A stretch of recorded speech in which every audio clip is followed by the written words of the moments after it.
All right, let's get right into it.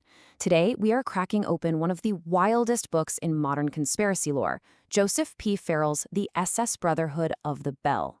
Now, this book, it tries to connect the dots between some of the biggest, most shadowy mysteries of the 20th century. And it all starts with one single, absolutely audacious claim. And there you have it, right there in the preface. The author is flat out saying he believes there's a direct line connecting the Roswell UFO incident and the birth of America's entire intelligence network. I mean, that alone is a huge claim, right? But the real question is, what connects them? Well, according to this book, the answer is hiding in the rubble of the Third Reich. So to even wrap your head around this theory, you have to grasp the first piece of the puzzle the book lays out. And that's the idea that Nazi Germany wasn't just working on V-2 rockets and jet fighters. Oh no, the claim is they were forging an entirely new and frankly terrifyingly powerful kind of science.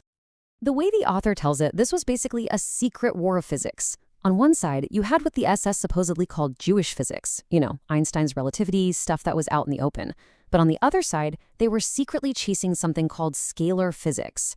Now, this is a theoretical concept that, in this context, is all about manipulating gravity and even space-time itself, basically operating outside all the known rules. This was supposed to be their ultimate secret weapon. I mean, just listen to this chapter title from the book. It really says it all, doesn't it? Monstrous. We're not talking about small improvements here. The picture being painted is of scientists digging into concepts so far out there, so reality-bending, that monstrous is the only word for it. This wasn't just about winning a war. It was about rewriting the fundamental laws of the universe. Okay, so if you've got a monstrous new physics, you need a monstrous new machine to go with it. And that brings us to the absolute centerpiece of this whole conspiracy theory, a device known as Die Glocke, or the bell. And here it is. This is the thing at the heart of the entire mystery. The book claims this device, which had the codename Kronos, was the absolute peak of all this secret research. It wasn't just a weapon. It was supposedly a time machine, or at least a machine that could warp space-time. So what exactly was going on with this project?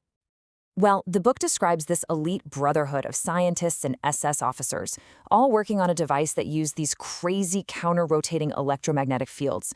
But the really wild part? The alleged effects. We're talking about plants in the area crystallizing and dying, strange gel-like substances appearing out of nowhere, and most chillingly, severe, sometimes even fatal health problems for the staff. It's described as something truly powerful, dangerous, and completely out of control. Which, of course, leads to the billion-dollar question. Right. If a project this huge, this important actually existed, it couldn't just vanish when Berlin fell, could it?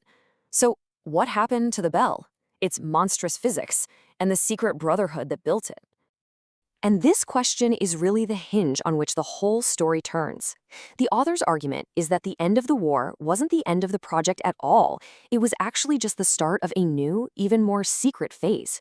The technology wasn't captured by the Allies or the Soviets, at least not in the way you'd think. So check out the timeline the book builds. In 1945, a special SS command supposedly spirits away the whole project, the tech, the scientists, everything. Then, just 2 years later, boom, the Roswell incident happens. The theory goes that this event directly leads to the creation of Magic 12, this super-secret group of scientists and military brass put in charge of the whole UFO thing.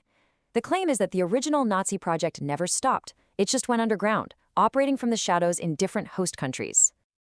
And that's the key takeaway right there. The argument is that this organization, this Brotherhood of the Bell, never actually surrendered. It just became a stateless entity, a rogue group with technology light years ahead of anyone else, operating with its own secret agenda. And this is where the theory takes its final, most shocking leap.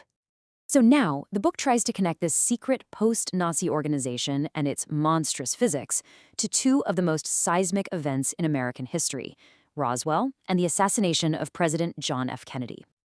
Okay, so here's how all the threads get tied together. Step 1. The secret Nazi tech survives the war under the control of the Brotherhood. Step 2. They then manage to influence or even infiltrate the new American national security state that's freaking out after Roswell. Step 3. And this is the critical moment.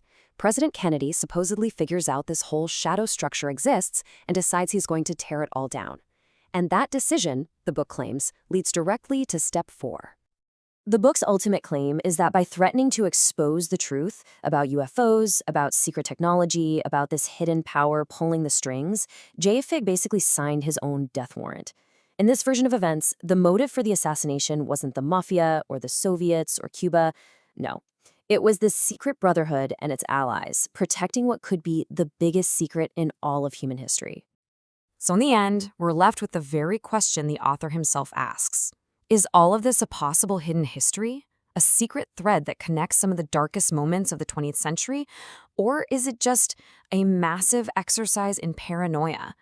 The book lays out its case and, well, it leaves the final verdict up to you.